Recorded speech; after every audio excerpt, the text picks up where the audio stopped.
අපි සාමාන්‍යයෙන් දන්න කාරණාව තමයි කෙනෙක් අතින් වෙන්න පුළුවන් බරපතලම පාප කර්මයන් කියලා කියන්නේ ආනන්තරීය පාප කර්ම. ආනන්තරීය පාප කර්මයන් කරපු ඕනම කෙනෙක් මේ ලෝක වශයෙන් මරණින් මත්තේ ගිහිල්ලා ඔසවාගෙන තිබුවා වගේ ඊළඟ ආත්ම භාවයේ ඒකාන්තයෙන්ම අවිචි මහා නිරේ ඉපදෙනවා. එහෙම තමයි ධර්මයේ සඳහන් වෙන්නේ. එතකොට මේ ආනන්තරීය පාප කර්මයන් වලට වැටෙන්නේ මව මැරීම, පියා මැරීම, රහතුන් මැරීම, ඒ වගේම බුදුන්ගේගේ ලේසෙල වීම, සංඝ බේද. මේ කියන කාරණා පහනේ. ධර්මයේ සඳහන් වෙනවා ආනන්තරීය පාප කර්ම වලට වඩා බලවත් පාපයක් තියෙනවා මේ ලෝකේ. ඒ තරම් බලවත් පාපයක් වෙන නැහැ. දස අකුසල කර්මපතවල මිත්‍යා දෘෂ්ටිය කියන කර්මපතය කරන්න කිසිම කෙනෙක්ට කායික වශයෙන් වෙහෙසෙන්න ඕනේ. වාචසික වශයෙන් වෙහෙසිය යුතු නැහැ. මානසික වශයෙන් කරන බරපතලම අකුසල කර්මයක් හේතු වෙනවා ඔබව සසරේ කල්ප කෝටි ප්‍රකෝටි ගණනක් දුක් විඳින්න. කල්ප කෝටි ප්‍රකෝටි ගණනක් කිව්වේ ඒක ගැලවීමක් නැහැ. නියත මිත්‍යා දෘෂ්ටිකය සසරේ නැවත නැවතත් මේ කර්මය හේතුවෙන් අපාය දුක් විඳිනවා. එතෙන්දි මේ ලෝක ධාතුව යම් දවසක විනාශ වෙලා ගියත් වෙන ලෝක ධාතුවක අවීචයේ ගිහිල්ලා උපදින්න තරම් මහ බලවත් අකුසල කර්මයක් තමයි නියත මිත්‍යා දෘෂ්ටි. කෙනෙක් මේ පිළිබඳව සමහර විට හරියාකාර අවබෝධයක් නැතුව.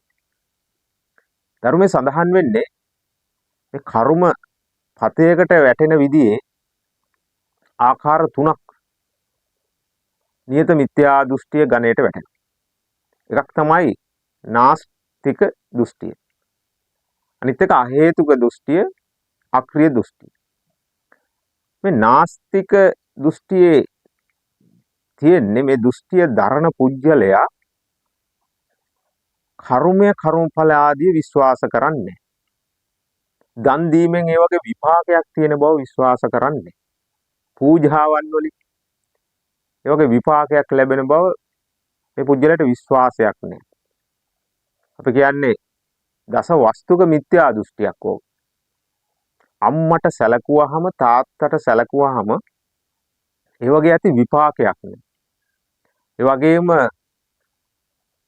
මේ ලෝකේ සත්වයෝ ගිහිල්ලා වෙන ලෝකවල ඉපදෙන්නේ නැහැ. පරලෝකේ සත්වෝ ඇවිල්ලා මේ ලෝකේ ඉපදෙන්නේ නැහැ. ඕපපාතික සත්වයෝ කියලා කොටසක් නැහැ. මේ ලෝකෙ මේ උතුම් ධර්මයක් අවබෝධ කරපු මෙලෝ පරලෝ පෙන්වා දීපු ශ්‍රමණවරු බුදුරජාණන් වහන්සේලා කියලා කොටසක් ලෝකෙ නැහැ. ඉතින් කෙනෙක් මලහම ඒ පුජ්‍යලයාගේ මේ පඨවි ධාතුව පොළවටත්, ආපෝ ධාතුව ජලයටත්, තේජෝ ධාතුව ඒ උෂ්ණයටත්, වායෝ ධාතුව වායුවටත් එකතු වෙලා ඉන්ද්‍රියෝ ටික අහසට ගිහිල්ලා මෙතනින් මේ ගමන කෙලවර වෙනවා. මේක දරපු ශාස්ත්‍රූ කෙනෙක් ඉදියා. ඒ කාලේ අජිත කේසකම්බල. මෙතනින් ජීවිතේ ඉවරයි. ඉතින් මෙතනින් ජීවිතේ ඉවර වෙනවා කියලා කවුරු හරි හිතුවොත් ඒ පුජ්‍යලයට කොහොමත් පව්පින් කියලා කෙනෙක් දෙයක් නැහැනේ. ඉතින් මෙහෙම මත දරන කෙනෙක් මේ මතේම ගැලිලා හිටියොත් මරණයෙන් මත්තේ ඒකාන්තයෙන්ම අවීචියේ උපදිනවා. නිරේට යනවම තමයි. හැබැයි මේ මතය මැරෙන්න මොහොතකට කලින් මැරෙන්න මොහොතකට හරි කලින් මේක තමන්ගේ චිත්තසංතානයෙන් නැති කරලා දාගත්තොත් මෙන්න මේ පුද්ගලයා කොහේ හරි ආත්ම භාවයක ඉපදෙයි කියන. හැබැයි අර වගේ භයානක තැනක උප්පත්තිය ලබන. ඊළඟ දෘෂ්ටිය අහේතුකයි. මේකෙන් කියන්නේ කෙනෙක්ගේ සුද්ධත්වයට පිරිසුදු වීමට කාරණාවක් නැහැ. අපිරිසුදු වීමටත් කාරණාවක් නැහැ. කල්ප 84000ක් වගේ කාලයක් සසර ඉපදෙමින් ගිහිල්ලා මේ ගමන කෙලවරටපත් වෙනවා. මේක දරුවේ මක්කලි ගෝසාද. ඒක කර්ම පතයකට වැටෙන දුස්තිය. ඒක හේතුවෙන් පුජ්‍යලයා මරණින් මත්තේ නිරේ උපදින්න පුළුවන්. උපදින්න පුළුවන් නේ ඉපදෙනවා. ඊළඟ දෘෂ්ටිය තමයි පූර්ණ කාශ්‍යපගේ අක්‍රියවාදී. අක්‍රිය දෘෂ්ටිය. ඒකත් බරපතලයි. ප්‍රාණඝාත කරාට කොයිතරම් සතුන් මරලා මේ ලෝකෙම ඉන්න සතුන් ටික මරලා ගොඩ ගැහුවත් ඒකෙන් වෙන පාපයක් නැහැ. අනුන්ගේ දේවල් පැහැරගත්තට කාමිත්‍යාචාරය පව්කම් ආදී කරාට සුරාපානය කළාට වෙන දෙයක් නැහැ. ඒ වගේ කොච්චර සිල් රැක්කත් දන් දුන්නත් ඒකේ වෙන දෙයක් නැහැ. දානය මේ ලෝකේ නිකන් මෝඩයෝ හදාගත්ත දෙයක්. මෙන්න මෙහෙම දෘෂ්ටියක් දරුවා පූර්ණ කාශ්‍යප. මේ දෘෂ්ටිය වැළඳගත්තු බොහෝ පිරිස් ඒ කාලේ දඹදිව හිටියා. ඉතින් මෙන්න මේ දෘෂ්ටි තුන නියත වශයෙන්ම නිරේ උපදින්න හේතු වෙන එක. ඔකට කියනවා නියත මිත්‍යා දෘෂ්ටිය කියලා. ලෝකේ නියත මිත්‍යා දෘෂ්ටිය තරම් බලවත් පාපයක් වෙන නැහැ. මේ පාපය කරගන්න කය වෙහෙසීමක් ඕනේ. වචනේ වෙහෙසවන්න ඕනේ. අපි දස අකුසල කර්මපතේ දන්නවා කය වෙහෙසලා කය ඇසුරෙන් තමයි කර්ම වෙන්නේ. කායික වෙන කර්ම තියෙනෝනේ ප්‍රාණඝාත ආදී අදත්තාදාන කාමිත්‍යාචාර වගේ එහෙම ඕනේ. ඒ වගේම බොරු කීම් සම්පප්පලාප පිසුනා වාචා ආදී ඒ වගේ පරුසා වාචා ආදී වාචසික වෙන කාරණාවන් ටික. ඒක කාරණාවකට වැටෙන්න ඕනේ නැහැ. මේක හිතින් වෙන දෙයක්. හිතින් කරන්න පුළුවන් දෙයක්. ඒ නිසා අද ලෝකේ ගත්තට පස්සේ මිනිස්සු මේ සමාජ ක්‍රමය ඇතුලේ බොහෝ දුරට මේ මතවලට වැටුණු පිරිස් අපිට දකින්න ලැබෙනවා. ප්‍රධානම දේ තමයි ධර්මයෙන් ඈත් වීම. බුදුරජාන් වහන්සේ දේශනා කරන ලද නිවැරදි ත්‍රිපිටක ධර්මය හදාරන්න නැතිකම. කියන හොඳ බණ පොත් ටිකක්වත් කියවන්න නැතිකම. මෙන්න මේ හේතුව නිසා සමාජය තුල විවිධ තරාතරම් වල පුද්ගලයෝ සමහරට පොතේ පතේ දැනුමෙන් බොහෝ උගත් වෙන්න පුළුවන්. බොහෝ උපාධි තියෙන්නත් පුළුවන්. නමුත් මේ ප්‍රඥාව කියන එක පොතකින් ගන්න පුළුවන් දෙයක්වත් උපාධියකින් ගන්න පුළුවන් දෙයක්වත් නෙවෙයි. සමේ දෘෂ්ටි වලට වැටෙන්නේ පුජ්‍යලයෝ මේ මිත්‍යා දෘෂ්ටික අදහස් දරන පුජ්‍යලයන්ගේ ඇසුරේ. සමහරට උන්ගේ දේශනා උන්ගේ පොත්පත් කියවල. නිසා කෙනෙක් සම්මත දෘෂ්ටික පුජ්‍යලයක් මිත්‍යා දෘෂ්ටියකට හරවනවා කියලා කියන්නේ ඒකත් මහා බරපතල පවක් එක පැත්තකින්. ඉතින් ගොඩක් දෙනෙක්ට ධර්මය පිළිබඳව අවබෝධයක් නැති හේතුවෙන් එහෙම වෙනවා. එතෙන්දී විවිධ අදහස් දරනවා. ඔය කියන්නා මෙලවක් නැහැ, පරලොවක් නැහැ.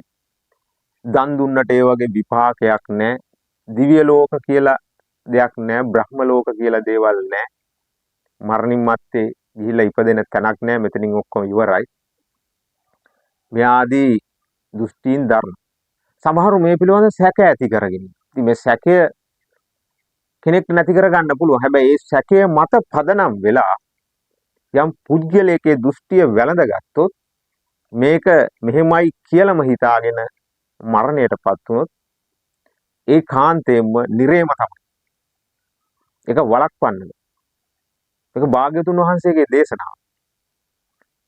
ඒ නිසා නිරන්තරයෙන්ම අපි ඇසුරු කරන සමාජය පිළිබඳව අපි විමසිලිමත් විය යුතුයි. දැන් තරුණ පරම්පරාව ගත්තහම සමහර විට අවබෝධයක් නැතිකම.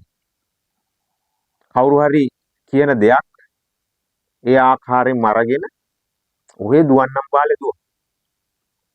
ගොඩක් වෙලාවට නිසි අවබෝධයක් දෙන්න පුජ්‍යලයක් නැතිකම. එහෙම නැත්තම් සූක්ෂමව මේ පුජ්‍යලයෝ ඒ අන්‍යාගමිකයන් විසින් තමන්ගේ පැත්තට නැඹුරු කර ගැනීම උදෙසා දරන ඒ ප්‍රයත්නයන් වලට සමහර විට අසු වෙලා තියෙනවා. නොදැනුවත්.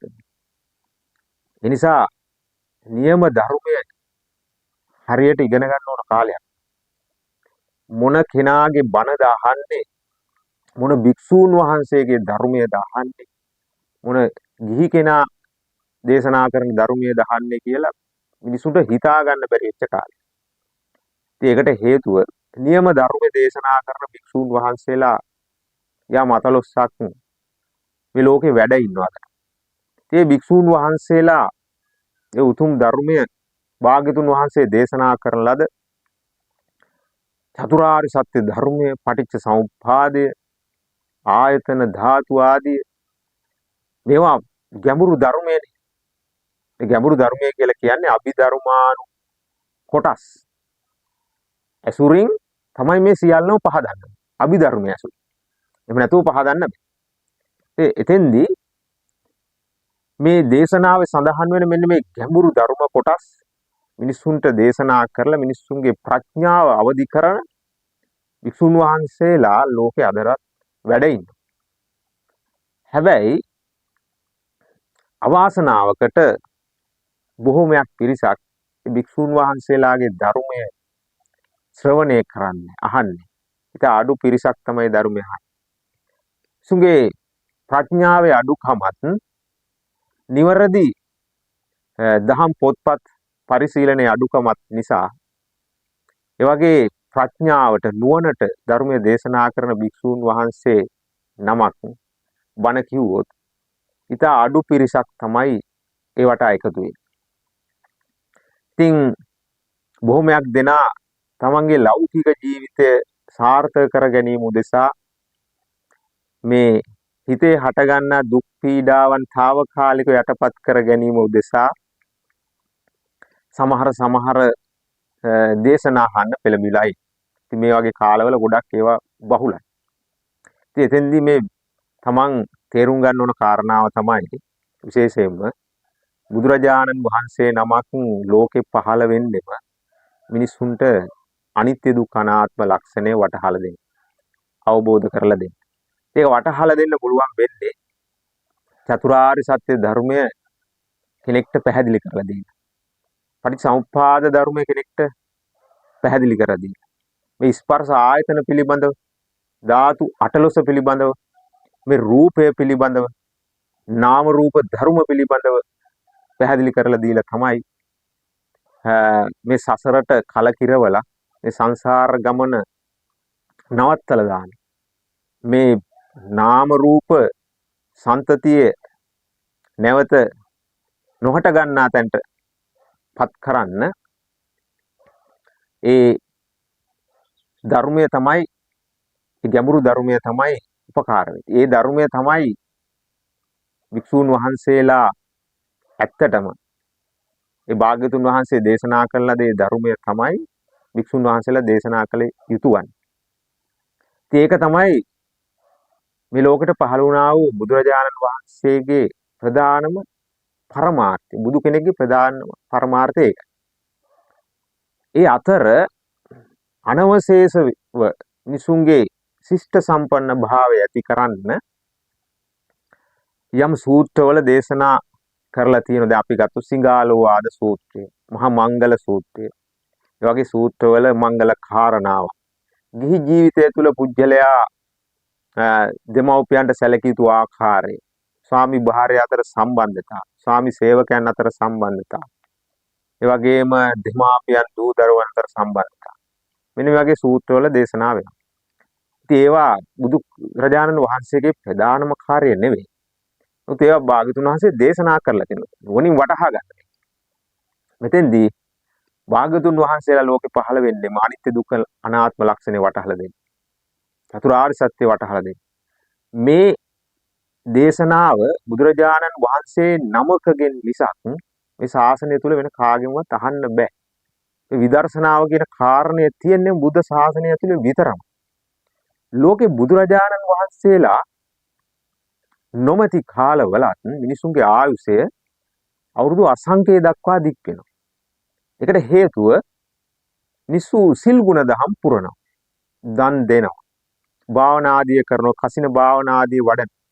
ධ්‍යාන ලබන. හැබැයි ඒවා බුදුරජාණන් වහන්සේ නැති කාලෙත් මේ ලෝකේ වෙනවා. ඒ නිසා කෙනෙක්ගේ මේ ගුණ ධර්මය පිළිබඳවම ලෞකික ජීවිතේ ජීවත් වීම පිළිබඳවම පැහැදිලි කරලා දෙන්න ඇත්තටම ඒක පුළුවන් සාමාන්‍ය දේශකයෙක්ටත් පුළුවන්. ඒ හිතන්න කෙනෙක්ගේ මේ ජීවිතය පිළිබඳ උපදේශන දෙන පුජ්‍යලොන්ටත් පුළුවන්. ඒක උපදේශකයෙක්ටත් පුළුවන්. ඉතින් උපදේශකයෙක් ලව්ව ඒක කරගන්නව නම් හොඳයි. වැඩිපුර. එහෙම නැතුව භික්ෂූන් වහන්සේ නමක් අපි ධර්මයට ආරාධනා කළා ධර්ම දේශනාව භික්ෂූන් වහන්සේ නමක් උදෙසා අපි පවත්වා ගන්නෙ. යම් ධර්මයේ දන්න කිහි පින්වතෙක් හරි මේ ලව්වා ඒ කතාව අපි අහගන්නෙත් මේක ධර්ම කතාවක් විය යුතු නිසා. නිවැරදි ධර්මයක් විය යුතු නිසා. ඒ නිසා අපි යන ගමන තුල පොඩි වැරද්දක් තියෙනවා. ඔබ නිකන් හිතලා බලන්න. තමන් ඇත්තටම ධර්මයක් අවබෝධ කරගන්න යන ගමනක් යන්නේ. එහෙම නැත්නම් ඔහේ නිකන් දුවන්නම් වාලේ දුවන ගමනක් යන්නේ. රහතන් වහන්සේලා කියලා කියන්නේ මේ ලෝකේ හරියට අපි ගත්තොත් නිකන් පෙරහැරේ නටන මිනිස්සු අතර ඒ නැටීම නවත්තලා බලා ඉන්න පිරිසක් තමයි රහතන් වහන්සේලා. ලෝකේ මිනිස්සු මේ කාම ලෝකේ කාමයන්ට ලොල් වෙලා ගත කරන ජීවිත දිහා නැවතිලා බලන. නැවතිලා බලනකොට තමයි මේක ඇත්ත පේන්නේ. දැන් පෙරහැරේ නටන මිනිස්සුන්ට පෙරහැරේ හොඳවත් නරකවත් පේන්නේ නැහනේ. පෙරහැරේ නටන එක නවත්තලා පෙරහැර දිහා බලාගෙන ඉඳියන අන්නේ බලන් ඉන්න කෙනාට පේනවා ඒකේ හොඳ බවත් නරක බවත් මොකක්ද. ඒ නිසා අපි නිවැරදි ධර්මය තේරුම් ගන්න උත්සාහ කළ යුතුයි. ඒ සඳහා හොඳ දහම් පොත්පත් ටිකක්වත් අඩුම තරමේ රේණුකාණේ චන්දවිල හාමුදුරුවන්ගේ දහම් පොත් 27වත් කියවන්න. ඒ වගේම නිවැරදි ධර්මය දේශනා කරන භික්ෂූන් වහන්සේලාගේ ධර්මය ශ්‍රවණය කරන්න. ත්‍රිපිටක ධර්මය අපි අසුරු කරන්න. ත්‍රිපිටකය තුල එක සූත්‍රයක්වත් සතියකට සති දෙකකට සැරයක්වත් කියන්න හුරු වෙන්න. මෙන්න මෙහෙම වුණොත් තමන් තුල හොඳ ධර්ම ඥානයක් ඇති කරගන්න පුළුවන්. අනේ ධර්ම ඥානය තුලින් කෙනෙක් රැවටෙන්නේ. මේ අපි කතා කළා වූ නියත මිත්‍යා දෘෂ්ටි අදහස් දරන්නේ. ඒ වගේ මිත්‍යා දෘෂ්ටීන්ට වැටෙන්නෙම තමන් තුල නිවැරදි ධර්ම අවබෝධයක් නැති නිසා.